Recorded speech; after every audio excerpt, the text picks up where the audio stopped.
Hello students, welcome to today's session. आज हम बात करेंगे क्लास 11th की यूनिट 5th का फर्स्ट चैप्टर है, that is digestion and absorption. ये बड़ी ही इंटरेस्टिंग यूनिट है। सबसे पहले हमने इसी यूनिट को स्टार्ट किया है। इसके बाद बहुत सारे चैप्टर्स और आएंगे, like breathing and exchange of gases हो गया, body fluids and circulation, excretory products, movement and locomotion, chemical control and coordination and nervous control and coordination. Human physiology बड़ी इंटरेस्टिंग यूनिट है, बहुत इंटरेस्टिंग बातें हमें इसमें पढ़ेंगे, इसलिए हमने यहीं से स्टार्ट किया है क्लास 11th के सिलेबस को। Digestion and absorption. डाइजेशन क्या होता है, हम ये क्यों बोलते हैं कि डाइजेशन ज़रूरी है? जो भी फूड कंपोनेंट्स हम खा रहे हैं, why do we need to digest them? Digestion is the process of conversion of complex food substances into simpler ones। जो भी कॉम्प्लेक्स फूड सब्सटेंस हैं उनको सिंपल फॉर्म में कन्वर्ट करना, उसको हम क्या बोलते हैं? डाइजेशन बोलते हैं। अब उनको सिंप्लीफाइड फॉर्म में कन्वर्ट करना ज़रूरी क्यों है? क्योंकि जो इंटेस्टिनल लाइनिंग है हमारी, जो इंटेस्टाइन है, उसमें कॉम्प्लेक्स फूड सब्सटेंसेस का अब्जॉर्प्शन नहीं हो पाता है। Is it clear to you? Digestion का मेन मकसद ही होता है अब्जॉर्प्शन। अब डाइजेस्टिव सिस्टम की बात करें तो आपको पता है कि डाइजेस्टिव सिस्टम में क्या क्या कंपोनेंट्स होते हैं। एलिमेंट्री कैनाल होगी और एसोसिएटेड ग्लैंड्स होते हैं। एलिमेंट्री कैनाल आप जानते हो कि 6 to 9 मीटर्स लॉन्ग ट्यूब होती है, that starts from mouth and continues till NS. Mouth से लेकर के एनएस तक ये ट्यूब जाती है। अब क्या क्या कंपोनेंट्स होते हैं एलिमेंट्री कैनाल के, आप देख लीजिए। Mouth, buccopharyngeal cavity. अब buccopharyngeal cavity as the name indicate, ये क्या डिनोट करता है आपको? Buccal cavity plus pharynx. Pharynx को आप थ्रोट भी कह सकते हैं, that is common passage for food and air. उसके अलावा इसोफेगस होती है। इसोफेगस के बाद स्टमक, स्टमक के बाद स्मॉल इंटेस्टाइन और स्मॉल इंटेस्टाइन के बाद लार्ज इंटेस्टाइन। हमें 1 by 1 डिटेल में इन कंपोनेंट्स को देखना है। एक बार डायग्राम देख लीजिए आप। माउथ से स्टार्ट होके जो एलिमेंट्री कैनाल है वो एनएस तक जाती है। This is mouth, then oral cavity. Oral cavity बोल दो, चाहे बक्कल कैविटी बोल दो, चाहे बक्कोफेरेंजियल कैविटी बोल दो। फिर पैरोटिड ग्लैंड है इधर, फिर oesophagus. Can you tell me कि किस ऑर्गेनिज्म में या किस एनिमल में इसोफेगस जो है वो लॉन्गेस्ट होती है? मेरा सवाल है कि in which organism there is longest oesophagus? तो इसका आंसर है जिराफ। जो है आपको पता होगा कि जिराफ की जो नेक है वो बहुत लंबी होती है। जिराफ के अंदर लॉन्गेस्ट इसोफेगस फाउंड होती है। इसोफेगस लीड्स टू स्टमक, जो कि जे शेप्ड बैग होता है। हमें डिटेल में इसको देखना है आगे चल के। फिर stomach leads to small intestine. 3 components होते हैं, duodenum, jejunum and ileum. Ileum जो होता है वो लॉन्गेस्ट पोर्शन होता है, ठीक है। उसके बाद लार्ज इंटेस्टाइन और देन रेक्टम एंड एनएस। ये एक कंप्लीट एलिमेंट्री कैनाल का डायग्राम है। अब हमें 1 by 1 देखना है कि क्या क्या इसके कंपोनेंट्स होते हैं। सबसे पहले माउथ तो आपको पता ही है कि एक ट्रांसवर्स स्लिट होती है, that is bounded by movable lips होते हैं वहाँ पे। उसके बाद हम स्टार्ट करते हैं बक्कल कैविटी या फिर बक्कोफेरेंजियल कैविटी के साथ में। Buccopharyngeal cavity. बक्कोफेरेंजियल कैविटी के बारे में आपने अभी पढ़ा कि बक्कल कैविटी एंड फेरिंग्स। पहला पॉइंट क्या लिखा है इसमें? It includes buccal cavity and pharynx. Next point हम बोलेंगे कि जो बक्कल कैविटी का जो रूफ है वो किसके द्वारा फॉर्म्ड होता है? It is formed by palate, जिसको हम तालू भी बोलते हैं। जो ऊपर वाला है पोर्शन उसको पैलेट बोलते हैं। एंड फ्लोर पे क्या होगा? टंग होगी, और साइड्स में क्या होंगे? टीथ होते हैं। एंटीरियर पार्ट जो पैलेट है, उसका एंटीरियर पार्ट जो आगे वाला पोर्शन है उसको बोलते हैं हार्ड पैलेट, ठीक है। जहाँ पर कुछ फोल्ड्स होती हैं जिनको हम बोलते हैं पैलेंटाइन रुगे। कुछ मस्कुलर रिजिज होते हैं, muscular ridges formed on the anterior part, that is hard palate. उनको हम बोलते हैं पैलेंटाइन रुगे। और ये पैलेंटाइन रुगे जो है ये कार्निवोर्स एनिमल्स में बेटर डेवलप्ड होते हैं फूड की ग्रिप करने के लिए। फिर हाईली डेवलप्ड इन कार्निवोर्स। ये बात कर ली हमने हार्ड पैलेट के बारे में। अब अगर सॉफ्ट पैलेट के बारे में बोलें तो यहाँ पे क्या होगा? पोस्टीरियर पार्ट को बोलते हैं सॉफ्ट पैलेट। वहाँ पे एक फ्लैशी लोब होती है जिसको हम बोलते हैं यूवुला। और वो यूवुला क्या करता है? It closes the internal nostrils during swallowing, जब हम फूड को स्वेलो करते हैं, जब फूड को निगलते हैं तो ये इंटरनल नोस्ट्रिल्स को क्लोज कर देता है ताकि फूड जो है वो नेजोफेरिंग्स में ना जाए। आप एपिग्लोटिस के साथ इसको कन्फ्यूज मत कर देना, वो एक अलग स्ट्रक्चर है जो हम आगे पढ़ेंगे। यूवुला क्या करता है, सॉफ्ट पैलेट के अंदर कुछ स्ट्रक्चर है जो इंटरनल नोस्ट्रिल को क्लोज कर लेता है ड्यूरिंग स्वेलोइंग। सो हमने क्या क्या देखा, बक्कोफेरेंजियल कैविटी में बक्कल कैविटी होगी और फेरिंग्स होगा। एंटीरियर पार्ट जो होता है उसको क्या बोलते हैं, हार्ड पैलेट बोलते हैं। पोस्टीरियर पार्ट को सॉफ्ट पैलेट बोलते हैं। एंटीरियर पार्ट के ऊपर कुछ मस्कुलर रीजेस होते हैं जिनको हम क्या बोलते हैं, palatine rugae. These rugae are highly developed in carnivores. फिर पोस्टीरियर पार्ट में क्या होता है, सॉफ्ट पैलेट होती है जहाँ पे यूवुला होता है। And uvula closes internal nostrils during swallowing. So is it clear to you? अब हम बात करते हैं टंग के स्ट्रक्चर के बारे में। तो टंग आपको पता है कि सेंसरी स्ट्रक्चर है, एक ग्लैंडुलर स्ट्रक्चर है, ग्लैंड्स होते हैं उसके ऊपर। अब हमने इसको सेंसरी क्यों बोला, क्योंकि इसके ऊपर टेस्ट बर्ड्स होते हैं जो अलग अलग टेस्ट डिटेक्ट करते हैं, बिटर, सोर, सोल्टी, स्वीट। और एक और टेस्ट होता है जिसको हम बोलते हैं उमामी टेस्ट। उमामी, इसके बारे में हम अभी डिस्कस करेंगे डिटेल में। सो टंग के बारे में क्या पॉइंट लिखा है हमने, एसेसरी डाइजेस्टिव ऑर्गन है दैट इज कंपोज्ड ऑफ, यहाँ पे स्केलेटल मसल्स होती हैं। Tongue is composed of skeletal muscles and covered with mucous membrane. एक मेम्ब्रेन होती है म्यूकस की जो टंग को कवर करके रखती है।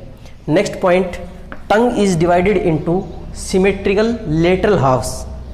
लेटरल हाफ में डिवाइड होती है by a median septum and attached to hyoid bone. अभी हायोइड बोन क्या होती है, ये एक हॉर्स शू शेप्ड बोन बोल सकते हैं इसको टंग बोन भी बोलते हैं। कई बार क्या होता है, जब स्ट्रैंगुलेशन होता है या किसी का गला घोंट दिया जाए या किसी ने सुसाइड कर लिया है तो वहाँ पे हायोइड बोन फ्रैक्चर हो जाती है। सो फोरेंसिकली ये देखा जाता है तो हमें पता लग जाता है कि ये जो डेथ है वो स्ट्रैंगुलेशन से हुई है, तो वो होता है हायोइड बोन के फ्रैक्चर की वजह से। ये हम आगे कार्टिलेज वाले चैप्टर जो है बोन एंड कार्टिलेज उसमें डिटेल में डिस्कस करेंगे। उसके बाद हमने टंग को क्या बोला, हाईली मस्कुलर होती है, स्केलेटल मसल्स होती हैं इसमें, ग्लैंडुलर होती है, ग्लैंड्स होते हैं अलग अलग टाइप के, आगे हम पढ़ेंगे। फिर सेंसरी स्ट्रक्चर होती है because it contains taste buds. Then tongue सिर्फ एक दो फंक्शन ही नहीं करती है, बहुत सारे फंक्शंस परफॉर्म करती है। Like tongue helps in ingestion of food, taking in of food, उस प्रोसेस को क्या बोलते हैं हम लोग, इंजेशन। तो इंजेशन में भी हेल्प करती है टंग। मेस्टिकेशन में भी हेल्प करती है, मेस्टिकेशन होता है च्यूइंग ऑफ फूड, फूड को चबाना। फिर टेस्टिंग में भी हेल्प करती है, ठीक है। स्वेलोइंग में भी टंग हेल्प करती है एंड मोस्ट इम्पोर्टेंटली स्पीच में टंग हेल्प करती है। यहाँ तक क्लियर है आपको? सो टंग को हम लिंगुआ भी बोल सकते हैं, लिंगुआ वर्ड जो है वो भी टंग के लिए यूज किया जाता है।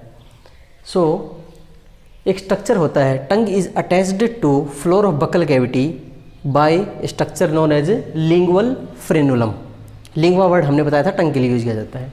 तो ये लिंगुअल जो फ्रेनुलम है, एक इंटरेस्टिंग बात बताता हूँ आपको, कई बार ये लिंगुअल फ्रेनुलम जो है ये बहुत शॉर्ट होता है या फिर अटैच्ड रहता है नीचे। तो उस केस में क्या होगा कि स्पीच करने में दिक्कत होती है। कई बार न्यू बोर्न बेबीज होते हैं उनमें एक कंडीशन फाउंड होती है। सो हमने क्या लिखा है, lingual frenulum a fold of mucous membrane attached to floor of mouth and aids in limiting the moment of a tongue posteriorly. Tongue की मोमेंट में हेल्प करता है ये, लेकिन अगर ये शॉर्ट हुआ, रिजिड हुआ तो स्पीच में या फिर बोलने में दिक्कत आएगी। और उस क्लिनिकल कंडीशन को हम बोलते हैं एंकाइलोग्लोसिया, जिसको हम टंग टाइड भी बोलते हैं। So is it clear to you, एंकाइलोग्लोसिया।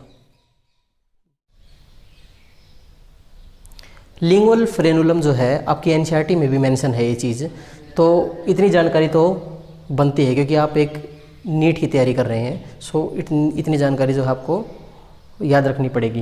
ये एक डायग्रामेटिकली देखिए आप, ये मान लो टंग है तो ये फोल्ड जो है इसको हम बोलते हैं लिंगुअल फ्रेनुलम, जो कि अटैच रहता है यहाँ से। लेकिन कई बार क्या होगा, न्यू बोर्न बेबीज़ में ये अटैच ही रह जाता है, रिजिड रहता है या शॉर्ट हो जाता है, तो वहाँ पे इनएबिलिटी टू स्पीच हो जाएगी। और उस क्लिनिकल कंडीशन को हमने क्या नाम दिया था, एंकाइलोग्लोसिया, जिसको टंग टाइड भी हम बोलते हैं। सो अब हम बात करते हैं टेस्ट बड्स के बारे में। हम बात करते हैं टेस्ट बड्स के बारे में। तो टेस्ट बड जो हैं ये सिर्फ टंग के अपर सरफेस के ऊपर ही नहीं बल्कि लेटरल सरफेस के ऊपर भी प्रेजेंट होते हैं, जो कवर्ड होते हैं पैपिले के द्वारा। पहली लाइन क्या लिखी है, upper surface and lateral surface of tongue are covered with papillae. Taste buds किसके द्वारा कवर्ड होते हैं, पैपिले के द्वारा। अब बहुत सारे पैपिले टेस्ट बड्स कंटेन करते हैं, that is the receptors for gustation. कई तरह के रिसेप्टर्स होते हैं हमारी बॉडी में, लाइक गस्टेशन किसके लिए है, फिर ओल्फैक्शन आएगा वो स्मेल के लिए होता है, ठीक है। तो ये सब ध्यान रखना, इसको बोलते हैं गस्टेस्ट। Many papillae contain taste buds that contain receptor for gustation या फिर टेस्ट, ठीक है। फिर कुछ ग्लैंड्स होते हैं, हमने बताया था कि tongue is a glandular structure. तो कौन से ग्लैंड्स होते हैं, लिंगुअल ग्लैंड्स, ठीक है, जो क्या सिक्रेट करते हैं, म्यूकस और एक वाटरी सीरस फ्लूइड सिक्रेट करते हैं, जिसमें एक एंजाइम होता है लिंगुअल लाइपेज। नाम से पता चल रहा है कि ये किसके डाइजेशन में हेल्प करेगा, फैट के डाइजेशन में। लेकिन क्या फैट का डाइजेशन माउथ में स्टार्ट होता है, नो, माउथ में सिर्फ स्टार्च का डाइजेशन होता है।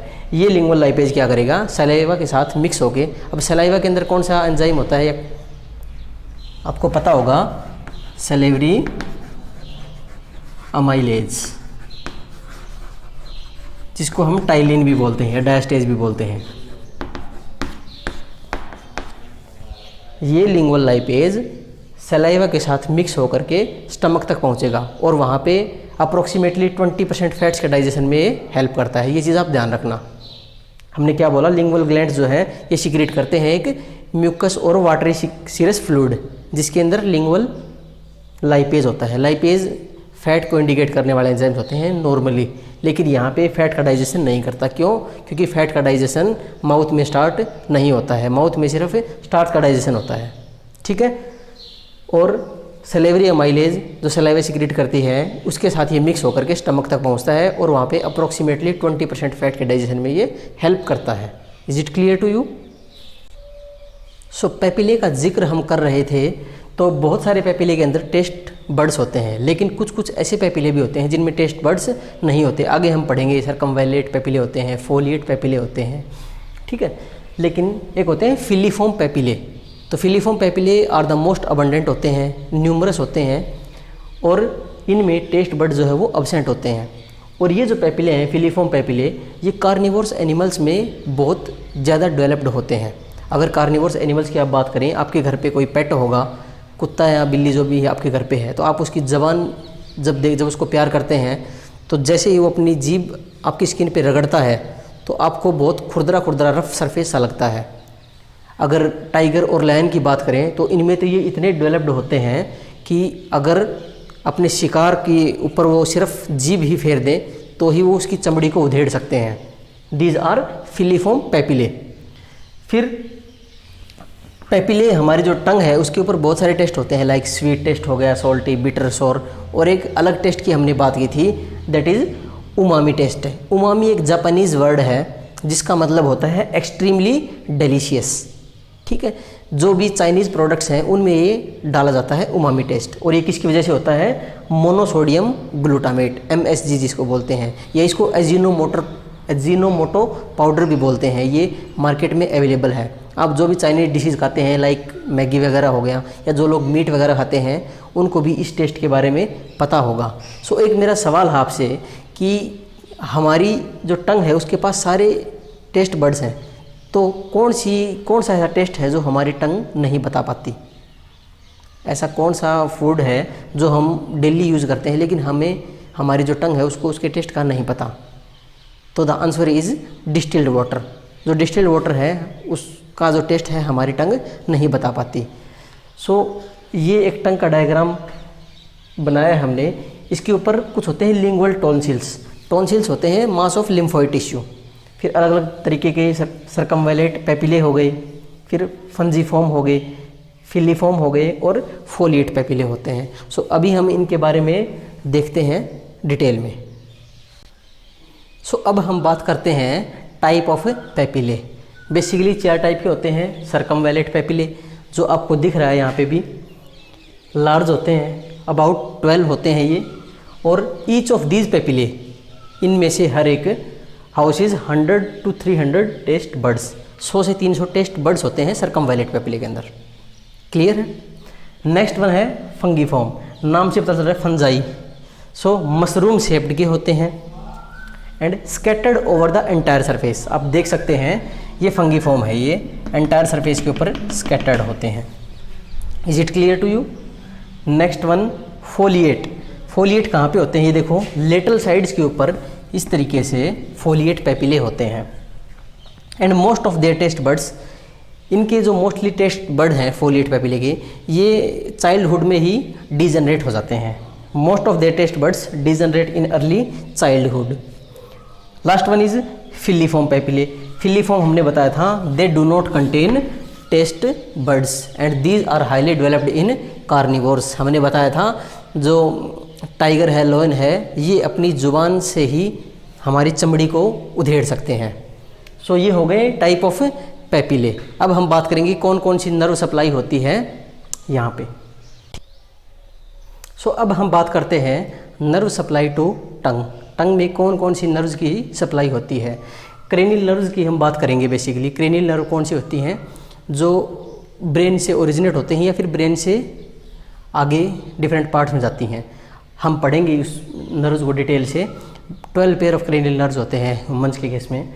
सो यहाँ पे कौन कौन सी नर्व्स आएंगी। फेशियल नर्व्स, वो क्या करती हैं, supplies anterior two third part of tongue, anterior two third part of tongue and carries sensation of taste. इसमें टेस्ट की सेंसेशन होती है। ये क्वेश्चन एम्स में पूछा जा चुका है पहले, इस नर्व से रिलेटेड क्वेश्चन, इसलिए ये करवाना ज़रूरी है आपको।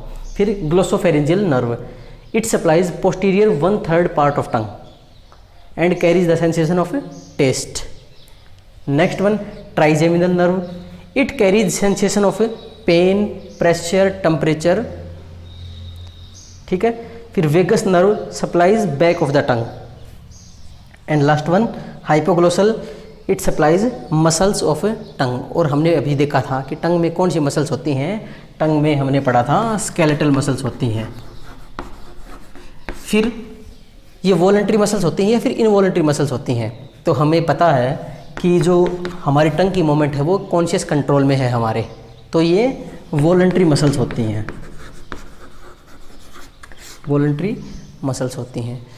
सो आज की क्लास में हम यहीं तक डिस्कस करेंगे। नेक्स्ट क्लास में हम पढ़ेंगे टीथ के स्ट्रक्चर के बारे में, कितने टाइप के टीथ होते हैं हमारे अंदर। ठीक है। डेंटल फार्मूला क्या होता है, ह्यूमन बींग्स के डेंटल फार्मूला के अलावा कुछ और एनिमल्स के डेंटल फार्मूला का भी हम जिक्र करेंगे। टीथ की स्टडी को क्या बोलते हैं, ओडोंटोलॉजी बोलते हैं, जो हम नेक्स्ट क्लास में डिटेल में स्टडी करेंगे। तो आप यहाँ तक इसको अच्छे से वीडियो को देखेंगे, चैनल को लाइक और सब्सक्राइब ज़रूर करेंगे। मैं बार बार बोलता हूँ, आप चैनल को लाइक और सब्सक्राइब जो है वो जितना हो सकेगा उतना ही हमें एक पॉजिटिव एनर्जी मिलती है, एक मोटिवेशन मिलता है काम करने के लिए। ठीक है। सो कोई क्वेश्चन हो आपका तो आप कमेंट्स में मुझे पूछ सकते हैं। Thank you.